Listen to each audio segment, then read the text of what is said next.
Hello kids, good morning. How are you all? Fine. आज हम Janmashtami celebration करेंगे. Okay, क्या करेंगे? जन्माष्टमी का सेलिब्रेशन करेंगे. आपको पता है हम जन्माष्टमी क्यों मनाते हैं? आज मैं आपको जन्माष्टमी के बारे में बताऊंगी. इस दिन भगवान श्री कृष्ण होते हैं ना, उनका जन्मदिन होता है. पता है? भगवान कृष्ण है ना, उनका जन्मदिन होता है, इसीलिए हम जन्माष्टमी मनाते हैं. जन्माष्टमी भाद्र मास की कृष्ण पक्ष की अष्टमी को हर साल मनाया जाता है. इसके पीछे भी एक स्टोरी है. अभी मैं आपको वो बताने जा रही हूँ. ओके, तो आप सब लोग ध्यान से सुनना. ओके, पुराणों के अनुसार द्वापर युग में, अभी क्या चल रहा है? कलयुग चल रहा है. पहले द्वापर युग था, उसमें मथुरा का एक राजा उग्रसेन था. वो राज करता था. वो फिर उसका एक बेटा था, उसका नाम था कंस. उसने उसके पिता को हटाकर खुद राज करता था. वो बहुत ही क्रूर था और सब पे बहुत अत्याचार करता था. उसकी एक बहन थी, उसका नाम था देवकी. वो उससे बहुत प्रेम करता था. उसकी शादी वासुदेव नाम के एक युवक से हुई थी और वो दोनों बहुत ही अच्छे आदमी थे. ओके, तो वो जब भी उनकी शादी हुई ना, तो वो कंस उन दोनों को, अपनी बहन को ससुराल छोड़ने जा रहा था. तो रास्ते में आकाशवाणी हुई. आकाशवाणी में बोला गया कि कंस, तेरे अत्याचार का अंत वही करेगा जिसे तू छोड़ने जा रहा है. तू अपनी बहन देवकी को छोड़ने जा रहा है ना, उसकी 8वीं संतान यानी उसका 8वां बेटा तेरा वध करेगा. यह सुनकर कंस बहुत ही चिंतित हो गया और उसने नव दंपति को अपने कारागार में डाल दिया, यानी जेल में डाल दिया. वो जब भी माता देवकी किसी भी पुत्र को, अपनी संतान को जन्म देती, तो कंस क्या करता? उसे पटक पटक कर मार देता था.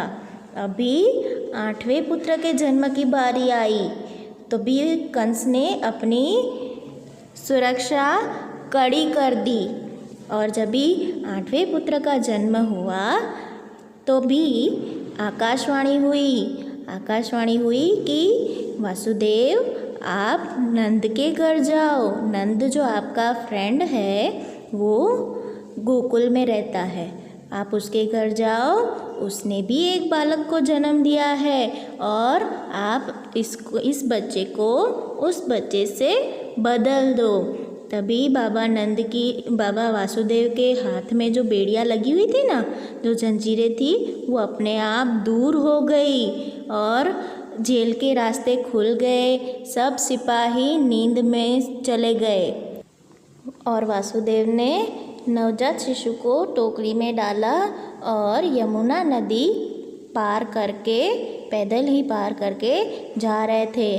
रास्ते में बहुत बारिश हो रही थी. तभी शेषनाग ने उनका छाता बन गए और उनकी रक्षा की. और यमुना नदी ने भी उन्हें मार्ग दिया जाने के लिए. और फिर वो ऐसे करके गोकुल पहुंच गए.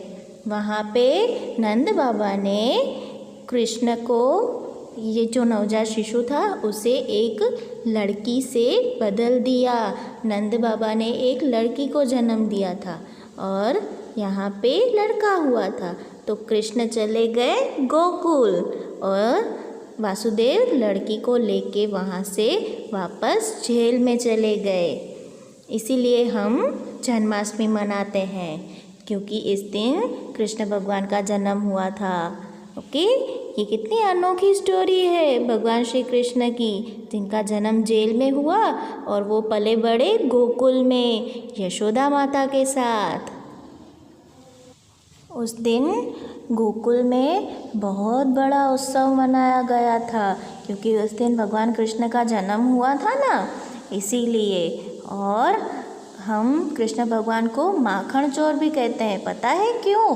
क्योंकि वो सभी के घरों में से माखन चोरी करके खा जाते थे। सबका माखन चुरा के वो खा जाते थे।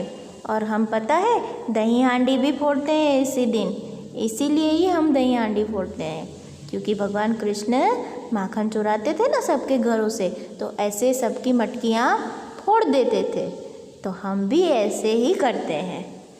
कृष्ण भगवान ने अपनी युवा अवस्था में अपने मामा कंस का वध किया था और फिर उनकी बुराई का नाश किया था और अच्छाई की जीत हुई थी और अपने मम्मी पापा को भी जेल से छुड़वाया था। इसीलिए हम जन्माष्टमी मनाते हैं। अब हम एक वीडियो देखेंगे। So let's see.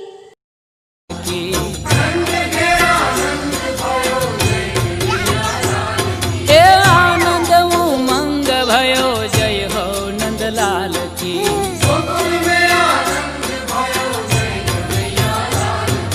जय हो नंदलाल की, जय यशोदा लाल की।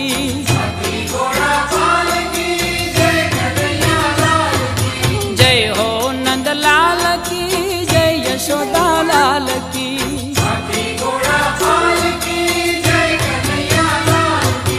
आनंद उमंग भयो जय हो नंदलाल की। ब्रज में आनंद भयो जय यशोदा लाल की।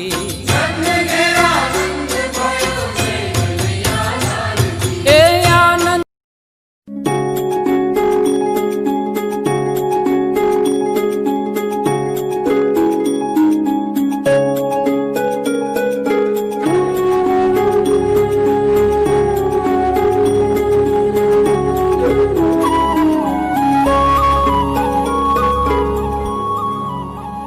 मुरली मनोहर मोहन मुरारी, हर एक रूप में तेरी लीला न्यारी। मुरली मनोहर मोहन मुरारी, हर एक रूप में तेरी लीला न्यारी। Okay, have you enjoyed the video? Enjoy किया ना? Bye, thank you.